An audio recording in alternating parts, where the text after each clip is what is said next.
당신의 몇 가지 작은 행동이 충분하다고 생각하십니까?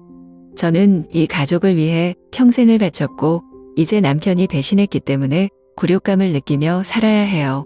희생, 아니면 당신은 단지 모든 것을 통제하고 나를 당신의 삶의 그림자로 만들고 싶나요? 이 가족이 깨지면 실수는 나에게만 있는 것이 아니다. 충분해. 두 분 다 저랑 민준이 생각 안 나세요? 아니면 이 가족은 서로를 탓할 수 있는 장소인가? 인생의 평범한 하루가 모든 것을 영원히 바꿀 수 있는 전환점이 될 수 있다고 생각해 본 적이 있는가? 지은이는 모든 것이 완벽해 보이는 평화로운 가정에서 살고 있다고 생각한 적이 있다. 하지만 운명의 어느 날 오후, 나는 내가 결코 알지 말아야 할 비밀을 우연히 목격했다. 상상이 가십니까? 제가 항상 존경하던 시아버지 정수 씨는 이웃인 윤미 씨와 몰래 왕래를 했습니다. 그 장면은 나를 조용히 서 있게 하는 뺨과 같다. 그때 나는 단지 아빠 라고 외치고 싶었다. 아버지는 왜 그렇게 하셨어요? 엄마 생각 안 나요? 아빠는 우리 가족에 대해 생각하지 않으세요? 하지만 그 대신 저는 혼란과 두려움으로 가득 차서 떠날 수밖에 없었습니다. 이 사실이 시어머니 혜진 씨 귀로 전해지면서 이야기는 더욱 악화됐다. 어머니는 울지 않고 시아버지를 똑바로 쳐다보시며 나는 평생 그를 돌보았고 이 가족을 위해 모든 것을 희생했는데 이것이 그가 응답한 방식인가요? 라고 말씀하셨죠. 그 이후로 가족들의 분위기가 너무 무거워져서 저는 숨을 쉴 수 없을 것 같았어요. 배신의 이야기일 뿐만 아니라 이것은 깨진 사랑, 용서와 믿음 사이의 내적 투쟁이다. 내가 침묵을 지킨다면 이 가족은 계속 평화로울까? 라는 의문이 들 때가 있다. 근데 내가 말하면 내가 다 깨는 사람인가? 한 가족이 이 폭풍우를 이겨낼 수 있을까? 아니면 모든 것이 무너지고 치유되지 않는 상처를 남길까요? 분노만 자아낼 뿐 아니라 그런 상황에 처했다면 어떻게 했을까라는 큰 의문이 드는 이야기다. 가족이 항상 완벽한 것은 아니지만 시아버지의 비밀이 밝혀졌을 때 저는 제 눈을 믿을 수 없었습니다. 시어머니는 분노했고 가족은 갈라졌고 이제 저는 용서와 파탄의 희미한 경계선 사이에 서 있습니다. 하루하루가 가족을 무너지지 않게 하는 도전이다. 우리가 해낼 수 있을까요? 내 이야기를 들어줘. 제 이름은 지은입니다. 33살이고 한국 경기도 작은 마을에 살고 있습니다. 내가 사는 이 마을은 벚꽃나무가 우거진 거리로 둘러싸인 평화로운 곳이다. 곳곳에 작고 예쁜 카페들이 흩어져 있고 전통시장과 함께 현지인들의 웃음소리가 항상 북적입니다. 저는 승호와 결혼한 지 10년이 되었고 저희에게는 현재 초등학교에 다니는 아들 민준이라는 아들이 있습니다. 매일 아침 저는 민준이를 데리고 작은 골목을 지나 학교로 가곤 했습니다. 민준이는 항상 친구들과 놀 계획에 대해 이야기해주곤 했습니다. 한 번은 제가 순수한 눈빛으로 저를 바라봤을 때 민준이가 갑자기 물었습니다. 엄마, 왜 저를 보고 웃지 않으셨어요? 제 질문은 저를 작은 거리 한가운데에 조용히 서 있게 했습니다. 마치 주변 모든 소리가 갑자기 멈춘 것 같았습니다. 나는 억지로 웃고 아이의 머리를 쓰다듬으며 아빠는 일 때문에 피곤해요라고 얼버무렸다. 매일 오후 나는 집에 돌아가 저녁을 준비하기 전에 단골 카페에 들러 라떼를 한 잔 사곤 했다. 나에게는 이 작은 마을에서 보낸 나날들이 평범해 보이지만 어디에서도 쉽게 찾을 수 없는 안식을 가져다 준다. 한 번은 커피를 기다리는 동안 근처에 앉아있던 한 나이든 여성이 갑자기 나를 물끄러미 쳐다보더니 그렇게 웃지 마세요. 그녀의 미소에는 행복보다 더 많은 고통이 숨겨져 있습니다. 그 말이 저를 놀라게 했습니다. 나는 고개만 숙여 감사하지만 그녀의 말에 대한 나의 마음은 끊임없이 생각한다. 그러나 가정생활에는 때때로 침묵이 흘렀다. 승우는 건축 기술자이고 그의 직업은 종종 집을 떠나 출장을 요청하고 때로는 몇 주까지 지속됩니다. 그럴 때면 집은 허전해지고 저랑 민준이만 남아요. 어느 날 밤 아이의 장난감을 정리하던 중 낯선 번호로부터 승우에 대해 아무것도 모르잖아요. 그렇죠? 라는 메시지를 받았습니다. 나는 전화기를 쳐다보았고 심장이 마구 뛰었다. 나는 대답하지 않았지만 그 짧은 글귀가 밤새도록 내 마음속에 맴돌았다. 내가 사는 마을에서 특별한 것은 봄마다 벚꽃길 전체가 이상적인 사진 촬영 장소가 된다는 것이다. 우리 가족은 종종 봄의 신선한 공기와 신선한 공기를 즐기기 위해 이곳에 산책하러 가자고 한다. 한 번은 우리가 나무 밑에 앉아 쉬고 있을 때 승우가 갑자기 입술을 삐죽거리면서 다음 생이 있다면 더 자유로워지고 싶다고 말했다. 그 말은 민준이 앞에서 당혹감을 감추려고 애쓰며 나를 침묵시켰다. 나는 그의 눈빛만 보고 그가 정말 무슨 생각을 하고 있는지 궁금했다. 승우는 서울의 한 주요 기술 회사에서 일하며 잦은 업무로 인해 대도시 사이를 이동하게 된다. 우리 가족은 용인에 있는 시부모님 댁에서 차로 30분 정도밖에 안 걸리는 곳에 산다. 시아버지 정수 씨는 늘 주변 사람들에게 따뜻한 느낌을 주는 젠틀맨이다. 그는 승우가 출장으로 바쁠 때 민준이를 방과 후 맞이하는 것부터 집안 용품 수리에 이르기까지 항상 기꺼이 도와주셨다. 그는 모든 사람이 존경하는 아버지의 롤모델이다. 반면 시어머니인 혜진 씨는 엄격하고 전통적이다. 그녀는 요리, 청소, 민준이를 키우는 방법까지 내가 가족을 어떻게 관리해야 하는지에 대해 자주 의견을 냈다. 때때로 압박감을 느끼지만 저는 가족이 가장 중요한 기반이라고 믿기 때문에 할머니와 좋은 관계를 유지하려고 노력합니다. 나는 인내하고 진심으로 사랑하기만 하면 모든 것이 잘 될 것이라고 스스로에게 말했다. 그러나 놀라운 사실이 모든 것을 바꾸어 놓았습니다. 어느 날 오후 승우 씨의 작업실을 청소하던 중 서랍 속에 잘 보관돼 있던 편지를 우연히 발견했다. 처음에는 그냥 업무용 서류라고 생각했는데 막상 뜯어보니 안에 담긴 글귀 하나하나가 당황스러웠다. 당신에게 보낸 편지가 아니라 시아버지 정수 씨에게서 온 편지였다. 모호하고 감정적인 글은 나를 등골이 오싹하게 만들었다. 지은아, 너는 훌륭한 여자야. 하지만 당신을 볼 때마다 수년 동안 숨겨왔던 진실 때문에 죄책감을 느낍니다. 그냥 내 눈의 며느리가 아니라서. 나는 편지를 놓았고 가슴이 두근거리고 머리가 빙빙 돌았다. 편지에 있는 단어들은 나를 기겁하게 했다. 무슨 말씀이세요? 왜 그런 말이 나올까요? 나는 감히 내 눈을 믿을 수 없다. 그 느낌은 놀라움과 동시에 무서움으로 나를 바닥에 조용히 앉히고 손은 떨렸다. 그날 저녁 시부모님 댁에서 저녁 식사를 할 때 정수 씨의 눈을 똑바로 쳐다볼 수가 없었다. 따뜻한 말 한마디 한마디가 이제는 숨이 막힐 지경이다. 침착함을 유지하려고 노력했지만 머릿속에 끊임없이 질문들이 맴돌았다. 과연 승호는 이것을 알고 있을까? 제가 당신에게 말해야 할까요? 하지만 거기서 그치지 않았다. 다음 날 나는 낯선 사람으로부터 메시지를 받았다. 그녀는 이 가족에 대해 모든 것을 알고 있다고 생각하지만 사실은 그렇지 않다. 조심해. 그 글은 음울한 경고와 같다. 누가 이 메시지를 보냈습니까? 그들은 무엇을 암시하고 있나요? 나는 내 주변의 모든 것이 불안정해짐을 느끼기 시작했다. 시댁에 대한 나의 신뢰는 이제 갈라지는 벽과 같다. 이 집에 숨겨진 비밀은 내가 수년 동안 쌓아왔던 모든 것을 깨뜨릴 수 있다. 그러나 나를 가장 두렵게 하는 것은 이 진실의 다음 단계가 나를 어디로 이끌 것인가 하는 것이다. 그리고 앞으로 무엇이 기다리고 있을지. 이른 봄 오후 집 근처 공원에서 민준이와 산책을 하고 있을 때 주머니에 있던 전화기가 울렸다. 시어머니의 메시지입니다. 지은아, 엄마 집에 들러도 돼? 지난번에 방문하셨던 물건을 두고 오셨는데 돌려주실 수 있나요? 문자 메시지는 무해해 보였지만 아무도 예상하지 못했습니다. 그 제안이 저를 돌이킬 수 없게 만들었죠. 민준이한테 좀 더 놀라고 빨리 용인 시어머니 댁으로 가라고 했어요. 현관문은 여전히 열려있고 현관문도 잠겨있지 않다. 나는 들어가서 조용히 불렀다. 아빠, 지은이에요. 대답이 없었다. 얼핏 당황한 나는 정수 씨가 차를 마시며 자주 앉아있는 뒷마당으로 걸어갔다. 하지만 따뜻한 찻잔과 함께 여유를 부리는 그의 익숙한 모습 대신 내 눈앞에는 가슴이 뭉클해지는 광경이 펼쳐졌다. 정수 씨는 얼마 전 이 동네로 이사온 젊은 여성 유미 씨와 얼굴을 맞대고 이야기를 나누며 서 있었다.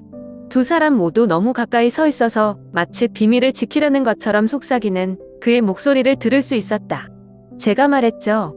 우리는 더 조심해야 해요 라고 정수 씨는 낮은 목소리로 말했지만 여전히 긴박한 기색을 감추지 못했다. 윤미 씨는 미소를 지으며 그의 손을 잡았다. 걱정 마세요. 아무도 눈치채지 못할 거예요. 지은이도 알 수 없어. 나는 아무 소리도 내지 않으려고 필사적으로 삼키며 서 있었다. 내가 사랑에만 있다고 생각했던 그들의 눈빛은 이제 바로 내 앞에서 서로 마주친다. 정수 씨의 손이 그녀의 손을 잡은 것은 지극히 자연스러운 일이라는 듯했다. 나는 걷고 싶고 등을 돌려 그 광경을 떠나고 싶었지만 다리는 땅에 달라붙은 것 같았다. 그 순간 정수 씨가 갑자기 고개를 돌리자 눈빛이 나를 잡았다. 그 순간 그의 얼굴은 얼어붙었고 손은 급히 풀렸지만 모든 것이 너무 늦었다. 지은, 얼마나 오래 왔니? 라고 그는 침착함을 되찾기 위해 애쓰며 더듬거리며 물었다. 내가 보지 말아야 할 것을 볼 수 있을 만큼 충분히 오래라고 나는 떨리는 목소리로 대답했지만 모든 단어의 쓴맛을 숨길 수 없었다. 윤미 씨는 살짝 미소를 지었지만 그녀의 눈빛은 도전으로 가득 차 있었다. 당신이 오해한 것 같아요. 우리는 단지에 대해 이야기하고 있다. 이 정원만. 정원? 손주먹이랑 눈빛이랑 이런 걸로 나는 거에 웃음을 터뜨릴 뻔했지만 가슴 속에서 치솟는 고통을 감추려는 듯한 소외된 웃음소리였다. 정수 씨가 더 이상 말을 하기도 전에 등을 돌리고 걷자니 숨이 막힐 것 같은 가슴이 철렁했다. 내 머릿속에 일련의 질문들이 떠올랐다. 이것은 무슨 사실입니까? 당신의 약한 순간인가요? 아니면 제가 모르는 것보다 더 끔찍한 일이 있나요?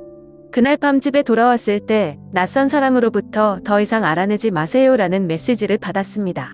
숨겨진 비밀이 더 나타나는 수화기를 탁자 위에 내동댕이 치고 손을 떨었다. 모든 것이 단지 그 흐릿한 관계에서 그치지 않는 것 같습니다. 이 비밀은 내가 이 가족의 발을 들여놓기 훨씬 전에 존재했는가? 며칠 뒤 시어머니로부터 저녁 식사에 온 가족이 함께 식사를 해야 한다는 초청을 받았는데 저녁 식사 때는 분위기가 좋아 보였지만 정수 씨와 윤미 씨의 눈빛은 서로를 피했고 혜진 씨는 눈치를 보며 나를 주시했다. 이때 그녀는 갑자기 말했다. 지은아, 가족과 나누고 싶은 말이 있니? 너 되게 당황. 저는 고개를 들어 그녀의 눈을 똑바로 쳐다보았습니다. 저는 모든 것을 말하고 싶었고 모든 사람들 앞에서 진실을 말하고 싶었습니다. 하지만 정수 씨의 눈빛이 스쳐 지나가자 은근히 경고음이 느껴졌다. 나는 그저 고개를 저으며 대답했다. 천만에, 엄마. 하지만 내심으로는 이것이 폭풍우 치는 나날의 시작에 불과하다는 것을 안다. 비밀의 문이 활짝 열렸고 나는 내가 지나갈 용기가 있는지 모르겠다. 하지만 한 가지는 알고 있다. 다시는 예전과 같은 눈으로 이 가족을 보지 않을 것이다. 나는 며칠 동안 이 일을 숨기고 아무 일도 일어나지 않은 척하려고 노력했다. 하지만 제가 목격한 것에 대한 죄책감과 강박관념이 저를 잠 못 들게 했어요. 그 이미지들이 내 마음속에서 계속 반복되어 나를 당황하게 했다. 어느 날 저녁 승호가 서울에서 막 돌아왔을 때 나는 내가 계속 침묵할 수 없다는 것을 알았다. 승호, 내가 떨면서 말을 꺼냈어. 할 말이 있어. 근데 어디서부터 시작해야 할지 모르겠어요. 그가 소파에서 나를 올려다보며 피곤하지만 근심스러운 표정을 지었다. 무슨 일이야? 괜찮아. 나는 용기를 내어 내가 본 것을 그에게 이야기했다. 한마디 한마디가 마치 유리 조각처럼 내 가슴에 와 닿았다. 정수 씨와 윤미 씨가 친밀한 눈빛을 주고받는 부분까지 언급하자 승호는 표정 없이 얼굴이 굳어졌다. 그는 아무 말도 하지 않고 조용히 나를 바라만 보다가 갑자기 일어나서 사무실로 곧장 걸어 들어가 문을 쾅 닫았다. 이후 며칠 동안 승호는 말수가 적어졌고 자주 일찍 집을 떠나 늦게 돌아왔다. 나는 당신이 이 일을 나름대로 처리하려고 하는 것을 알고 있다. 어느 날 저녁 나는 그를 찾기 위해 방에 들어갔을 때 나는 그의 컴퓨터가 켜져 있는 것을 보았고 마을 근처의 한 레스토랑의 모습이 떠올랐다. 아무 말도 하지 않아도 나는 그가 그의 아버지를 지켜보기로 결정한 것을 이해한다. 며칠 뒤 집으로 돌아온 승호의 눈빛은 분노와 실망으로 가득했다. 그는 거의 걷잡을 수 없는 목소리로 나에게 말했다. 나는 그들을 보았다. 식당 한 구석에 있는 그의 아버지와 그녀의 바로 앞에 손에 쥐면 아무렇지 않은 듯. 나는 무슨 말을 해야 할지 모른 채 꼼짝 않고 서 있었다. 승호의 목소리에 담긴 고통이 큰 실망을 느끼게 한다. 그날 저녁 승호는 아버지에게 맞선을 위해 집으로 오라고 했다. 정수 씨가 들어왔을 때 그는 빙빙 돌리지 않았다. 나는 모든 것을 보았다. 아빠 또 설명하실 거 없어요. 정수 씨는 처음에는 승호의 매서운 시선을 피하려고 애쓰며 부인했다. 하지만 승호가 식당에서 찍은 사진들을 제시하자 그는 더 이상 반박할 수 없었다. 그의 얼굴은 잠시 당황스러움을 느꼈고 마침내 그는 한숨을 쉬며 자리에 앉았고 손은 묶여 있었다. 그렇게 멀리 두고 갈 생각은 없었어요. 그는 미안한 마음으로 낮은 목소리로 시작했어요. 아빠가 그냥 외로움을 느끼다. 어머님, 그녀는 예전 같지 않다. 아빠가 하는 모든 것을 비난하고 다시는 아빠를 예전처럼 보지 않아요. 승호는 화가 나서 탁자를 3개 내리쳤다. 외로운 것이 아버지가 어머니를 배신한 이유인가요? 아빠, 우리 가족 생각 안 해요. 엄마 생각 안 나, 민준이 생각 안 나? 나는 옆자리에 서서 방의 공기가 너무 걸쭉해지는 것을 느꼈다. 정수 씨는 고개를 숙이고 아무 말도 하지 않고 잠자코 있었다. 마침내 그는 일어서서 눈을 무겁게 뜨고 아버지는 이 가족을 파괴하려는 것이 아닙니다. 그러나 때때로 사람들은 공허함을 직면할 방법을 모를 때 잘못된 행동을 한다. 승호는 아버지의 뒷모습을 바라보며 목맨 목소리로 아버지가 여전히 이 가족을 소중히 여긴다면 즉시 끝내라고 말했다. 구제불능이 되지 않도록 해라. 사건은 거기서 그치지 않았다. 바로 다음날 아침 내가 막 부엌에 가서 아침을 준비했을 때 나는 거실에서 큰 목소리가 나는 것을 들었다. 높고 화난 혜진 할머니 목소리였다. 그녀는 남편을 대할 때 마음을 참지 못했다. 내가 바보라고 생각해요? 오랫동안 의심해왔는데 이제야 다 풀렸다. 정수 씨 앞에 선 할머니는 화가 잔뜩 난 눈빛이었다. 그는 나를 배신했고 이 가족을 배신했다. 정수 씨는 침착하려고 애썼지만 목소리도 높아지기 시작했다. 그녀는 내 말을 듣지 않아요. 나는 가족을 평화롭게 유지하기 위해 많은 노력을 했지만 그녀는 나를 비난만 하고 이 집의 그림자처럼만 대할 줄 알았다. 비난? 이 가족을 위해 평생을 바쳤는데 이게 나한테 은혜를 갚는 방법이야? 혜진 할머니는 목이 메어 눈물이 어렴풋이 흘렀지만 외면하지 않았다. 제가 지난 몇 년 동안 고통받았는지 아세요? 내가 한 모든 일은 가족을 위해, 그를 위해, 그리고 이제 그는 내 뒤에서 칼을 한 번 찔렀다. 이때 승호가 들어와서 더 이상 입을 다물지 못했다. 부모님, 충분해요. 그는 긴장한 목소리로 소리쳤다. 이것은 어머니나 아버지뿐만 아니라 가족에게도 상처를 입힙니다. 부모님께서는 저와 민준이를 생각하시나요? 우리는 이 결과를 어떻게 살아야 합니까? 하지만 둘 중 누구도 들어주지 않는 것 같다. 혜진 씨는 계속 비난했고 정수 씨는 이혼하고 싶지 않지만 이대로 가면 나도 어쩔 수 없다며 숨겨왔던 말을 꺼내기 시작했다.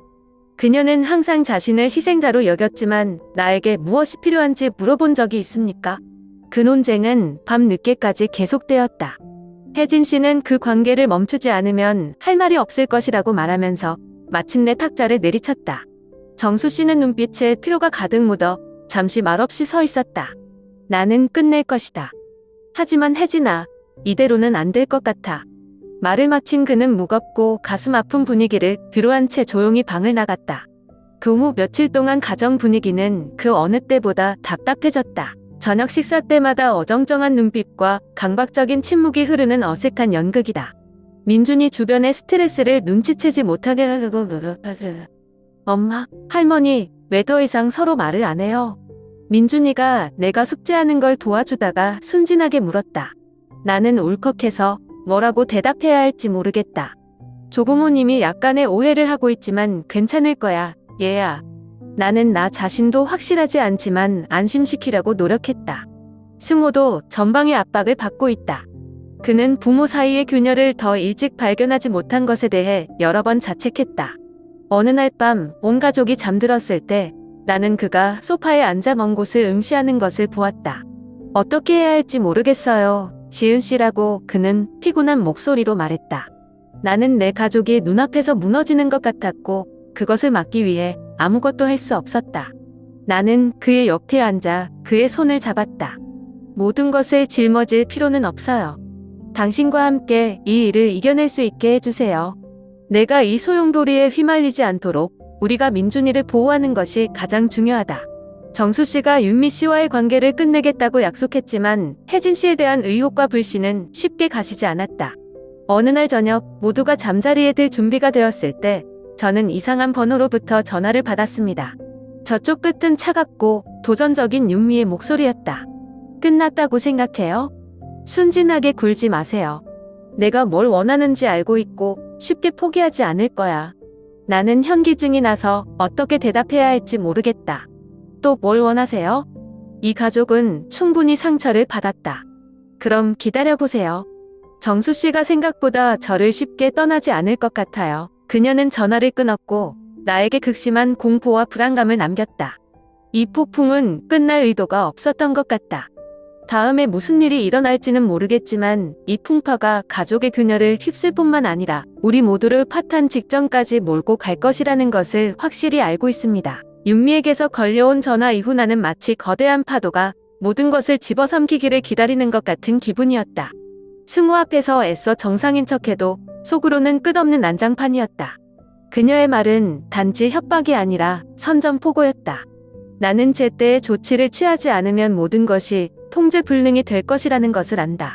그날 저녁 승우가 회사에서 긴 하루를 보내고 방에 들어왔을 때 나는 그에게 전화에 대해 이야기하기로 결정했다. 처음으로 그의 눈에는 실망뿐만 아니라 두려움도 보였다. 그녀가 전화했어? 그는 긴장한 목소리로 물었다. 더 이상 가만히 있을 수 없는 일. 하지만 우리는 무엇을 해야 합니까? 나는 속삭이며 침착하려고 노력했다. 그녀는 분명히 멈출 의도가 없었다. 그리고 아빠는 쉽게 이 관계를 끊을 수 없을 것 같아요. 승우는 나를 쳐다보았고 눈빛은 결의에 차 있었다. 아버지가 스스로 해결하지 않으면 제가 할게요. 이 일로 가족이 무너지게 놔둘 순 없어. 다음날 아침 승우는 시내 중심가의 작은 카페에서 아버지를 만났다. 무슨 소린지 모르겠지만 승우가 집에 돌아왔을 때 그의 얼굴이 굳어졌다. 아버지는 멈추지 않으셨어요. 라고 관절이 하얗게 질릴 정도로 손을 꽉 쥐며 말했다.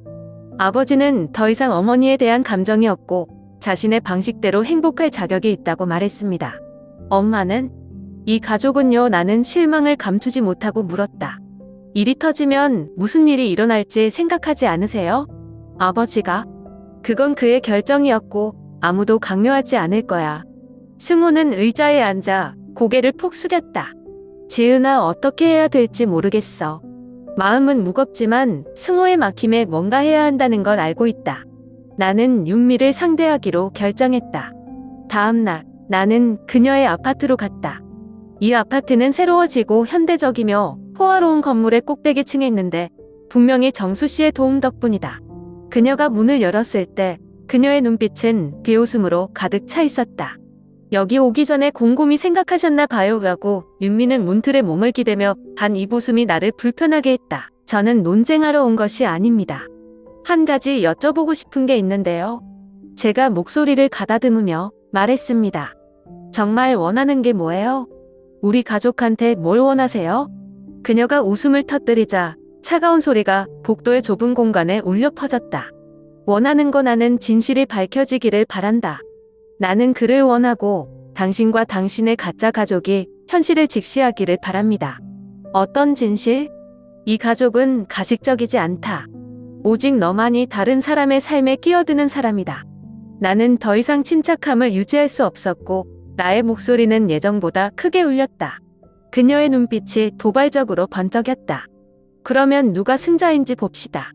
나는 당신이 그를 붙잡을 능력이 없다고 생각한다. 나는 두려움으로 가득 차서 떠났다.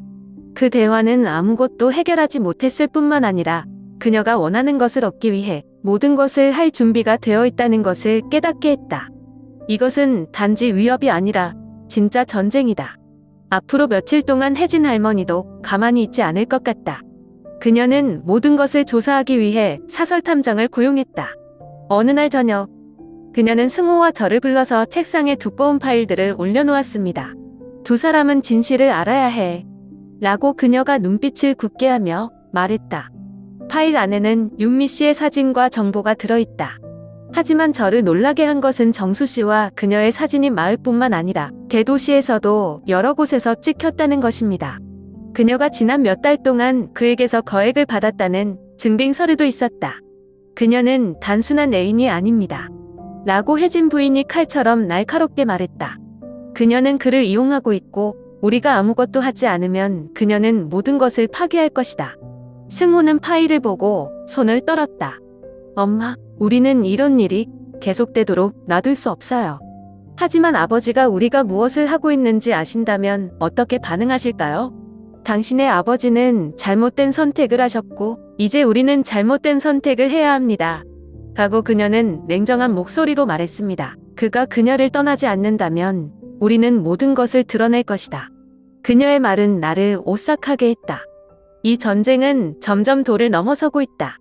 그리고 모든 것이 밝혀지면 이 가족은 다시 예전처럼 되지 않을 수도 있다는 것을 알고 있습니다. 몇 주 동안 생각하고 온 가족의 압력을 받은 후 정수 씨는 결국 자신을 되찾기를 이유로 잠시 동안 밖에 나가 살기로 결정했다. 이 결정은 모순을 해결하지 못할 뿐만 아니라 상황을 더욱 악화시켰다. 혜진 씨는 그 소식을 듣고 거의 폭발할 뻔했다. 자신을 다시 찾아요? 그럼 이 가족은요? 당신은 왜 우리를 버렸나요? 그 여자 따라가요. 그가 짐을 챙길 때 할머니는 소리를 질렀다.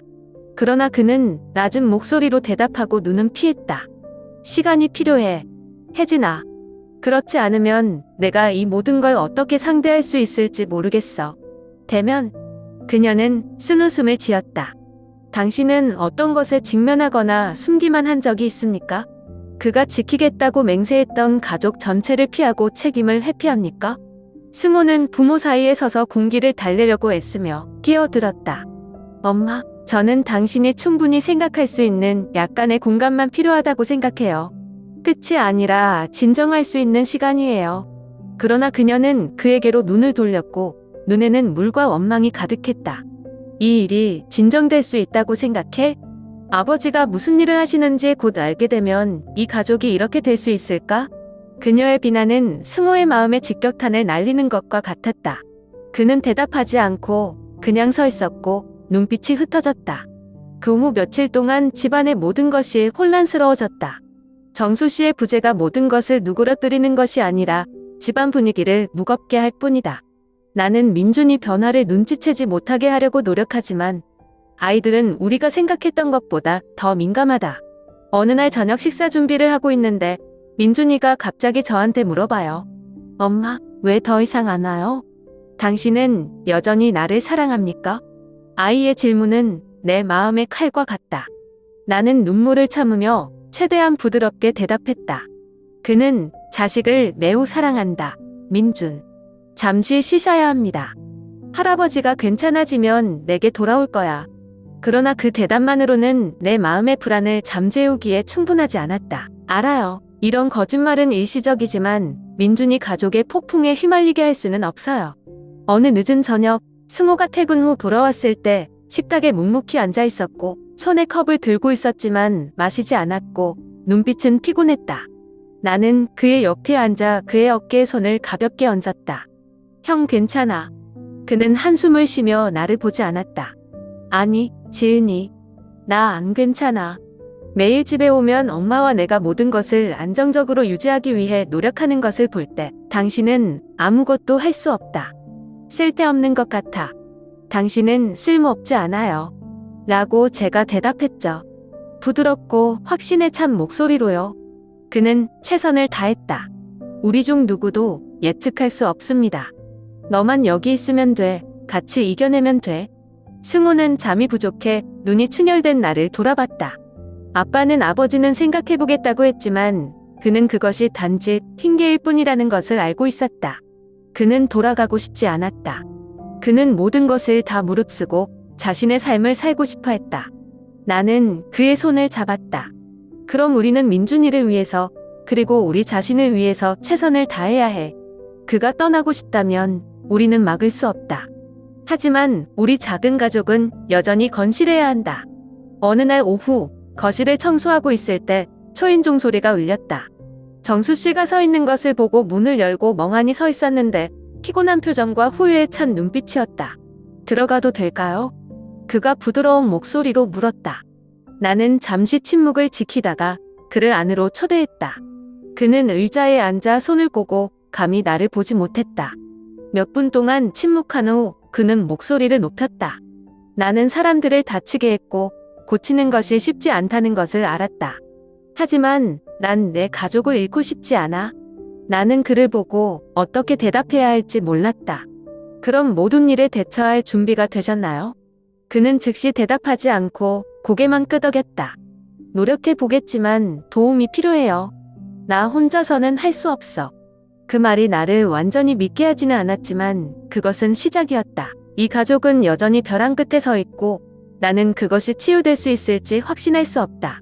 하지만 적어도 폭풍 후에는 작은 희망의 빛이 역력했다. 몇 달 동안 집을 떠나 살았던 정수 씨는 달라진 태도를 가지고 돌아왔다. 그는 깊은 슬픔을 담은 눈, 회한의 참 표정으로 문턱에 나타났다. 온 가족이 거실에 모였을 때 그는 일어서서 숨을 크게 들이쉬고 말했다. 저는 제가 틀렸다는 것을 알고 있고 제가 용서를 받을 자격이 없다는 것도 알아요. 하지만 나는 나 자신뿐만 아니라 이 가족을 위해 다시 할 기회를 갖고 싶다. 혜진 할머니는 손을 꼭 모으고 의자에 조용히 앉아 있었다. 그녀의 눈은 차갑지만 깊이는 여전히 숨길 수 없는 고통이다. 그는 너무 쉽게 말했다. 사과 하나면 충분하다고 생각하세요? 그 모든 일이 있은 후 정수 씨는 목소리를 낮추며 고개를 숙였다. 나는 그녀가 즉시 용서하기를 기대하지 않습니다. 저는 단지 할머니가 제가 변할 수 있다는 것을 증명할 수 있는 기회를 주셨으면 합니다. 무엇이든 할 준비가 되어 있습니다. 그녀는 고개를 들어 그를 똑바로 쳐다보았다. 그러면 증명해야 합니다. 말뿐만이 아니다. 새로운 행동은 내가 볼 필요가 있는 것이다. 그 후 며칠 동안 정수 씨는 조금씩 노력하기 시작했다. 그는 혜진 여사에게 장보기, 요리, 정원 청소까지 집안일을 적극적으로 도왔다. 비록 그녀가 말하지 않았지만 나는 그를 보았을 때 그녀의 눈에서 순간적인 놀라움을 볼 수 있었다. 그러나 그녀는 여전히 유보적인 태도를 유지하며 오랫동안 쌓인 분노를 쉽게 풀지 않기를 원한다. 어느 날 저녁, 온 가족이 식사를 하고 있을 때 그는 갑자기 주저하며 변호사와 이야기했고 이 집의 소유권을 그녀에게 이전하기로 결정했다고 말했다. 이것은 내가 더 이상 책임을 회피할 의도가 없다는 것을 유감으로 표현하고 싶은 방법이다. 식탁은 조용했다. 좀처럼 내색하지 않는 승호마저도 경악에 찬 아버지를 올려다봐야 한다. 혜진 씨가 젓가락을 놓고 사책에 잠긴 눈빛.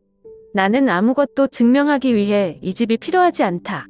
나에게 필요한 것은 당신의 진정한 변화입니다. 그럼에도 불구하고 정수 씨의 이번 결정은 가족들의 분위기를 다소 누그러뜨렸다. 어색한 침묵이 흘렀음에도 불구하고 긴장된 저녁 식사는 점점 편안해졌다. 승호와 저는 이 기회를 이용하여 결혼을 굳건히 했습니다. 우리는 민준이 잠든 후에 영화를 보거나 저녁을 먹거나 저녁 산책을 하는 간단한 데이트를 계획하기로 했어요. 그는 우리가 부모님의 전철을 밟는 것을 원하지 않는다고. 승호는 우리가 공원 벤치에 앉아 있을 때 한 번 말했다. 우리는 서로에게 귀 기울이는 법을 더 배워야 합니다. 우리의 작은 가족을 우선시해야 합니다. 나는 그의 손을 잡고 미소를 지었다. 그러면 당신이 언제 기분이 안 좋을 때 나에게 말하는 것부터 시작하세요. 모든 걸 마음속에 담아두지 마. 그는 고개를 끄덕이며 눈빛에는 우리가 이겨낼 것이라는 확신이 담겨 있었다. 모든 것이 점차 안정되지만 시부모 사이의 긴장은 아직 폭발하지 않은 폭탄처럼 공기 중에 떠 있다. 어느 날 내가 부엌에서 점심을 준비하고 있을 때 나는 거실에서 나는 말다툼 소리를 들었다. 그 몇 가지 사소한 행동으로 충분하다고 생각하세요? 할아버지는 제 신뢰를 깨뜨리셨고 몇 달 안에 재건할 수 있을 거라고 생각하셨어요? 혜진 씨의 목소리가 분노로 가득 찼다.